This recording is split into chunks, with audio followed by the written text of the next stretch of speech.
Hi, Lynn Croker here from Superwoman versus Realwoman. Did you know that you have habits, or patterns as we call it, that you've developed from your childhood that you bring into adulthood, and some are working for you? In other words, you're getting the results that you want from it, those habits, and some are not working for you, so you're not getting the results that you want. So let me give you an example. What I mean by that is, the first thing that you do of a morning when you get up out of bed is often you will have a shower, get ready for work, clean your teeth, go to work.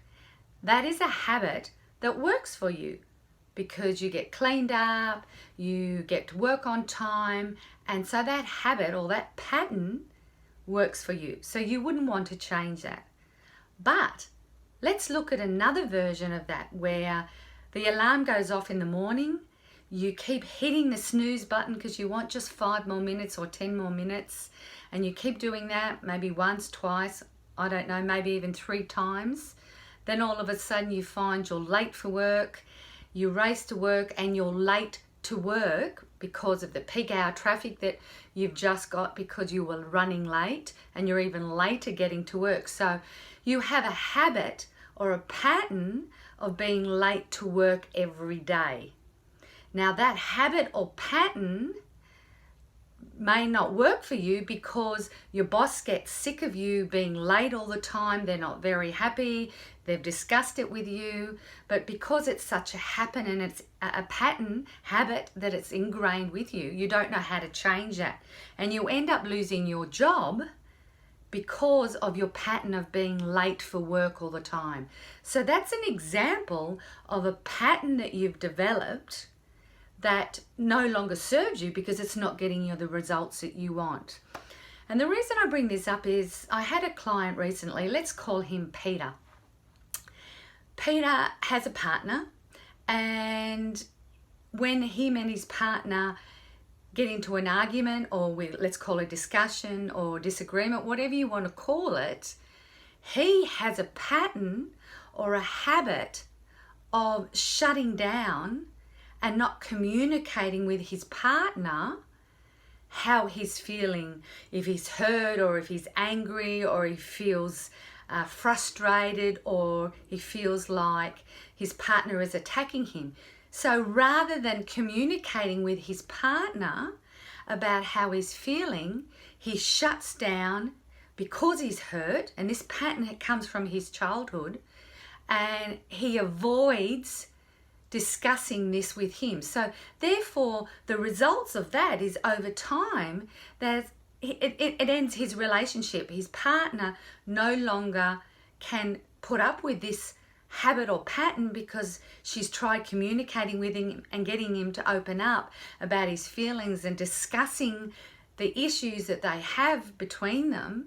But because he has his pattern or habit of shutting down, he doesn't know how to deal with those emotions and open up to his partner and resolving the issue. So the results are there that he ends up breaking up with his partner, and he goes through relationships with the same pattern even though he's changed partners. It doesn't matter who the partner is.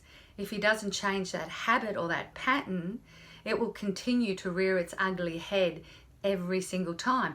And this will happen not only just in an intimate relationship, but it will happen in work as well. When there's conflict in a work situation, rather than dealing with the conflict and working it out at work or in his career, he will shut down and avoid conflict because he doesn't like conflict.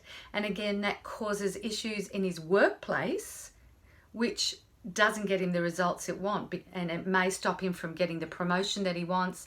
It may stop him from having a better relationship with his work colleagues, and so therefore it causes tension in the workplace. So you can see where this one habit or this one pattern can not only be detrimental in his personal life, but also his career and in other relationships, because it's just a pattern. It's just a habit. It's a behavior that he's developed from when he was young, and now he continues to do this behavior and he doesn't know how to change it. So the critical part here The first step is realizing, first step, number one, is becoming aware of this pattern and going, oh my God, is this something that I do all the time? Is this something that I want to change? And that's the second step, is realizing, okay, I have this avoidance pattern or this pattern of shutting down, and I don't like it. I don't like the results I'm getting.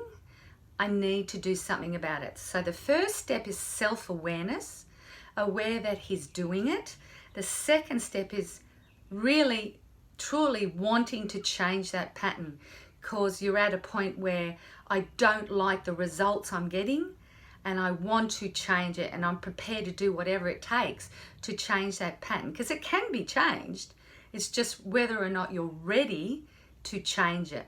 Then the third step is figuring out, okay, why do I do this pattern? Where does my avoidance pattern come from? Where does this habit come from? And why do I do it? What need is it filling, or what need has it filled in the past where I developed this pattern? So first step is self-awareness, being aware that you're doing it. Second step is truly wanting to change it and prepared to do whatever it takes to change it. The third step is figuring out where the pattern comes from and why you're doing it, what need is being filled. Because if you don't figure that out, no matter what you do, if it's filling a need for you, then you're still going to continue to do it regardless of how much you try to change it. And the fourth step is then the actual change. So it's a process of figuring out, okay, I have this habit, I have this pattern, I don't like it because it's not getting me the results that I want, and I'm prepared to do whatever it takes to change it. Let's figure out, find someone that can help me figure out why I do it, where it comes from, and then how do I change it. So I hope that helps you. And I find that a lot of my clients do this. It's an avoidance pattern. And the beautiful thing is you can change that pattern. It's only a habit that you've developed. Admittedly, you may have been doing it for 20, 30, 40, 50, maybe even 60 years, but it can be changed. That pattern can be changed. So if this appeals to you, and if this resonates with you and it hits some triggers for you, then please contact me if you're ready to make some changes. Take that second step and make those changes. And also, if you know someone that does this as well, please share this with others so that you can help them as well. Take care. Lynn Croker, Superwoman versus Real Woman.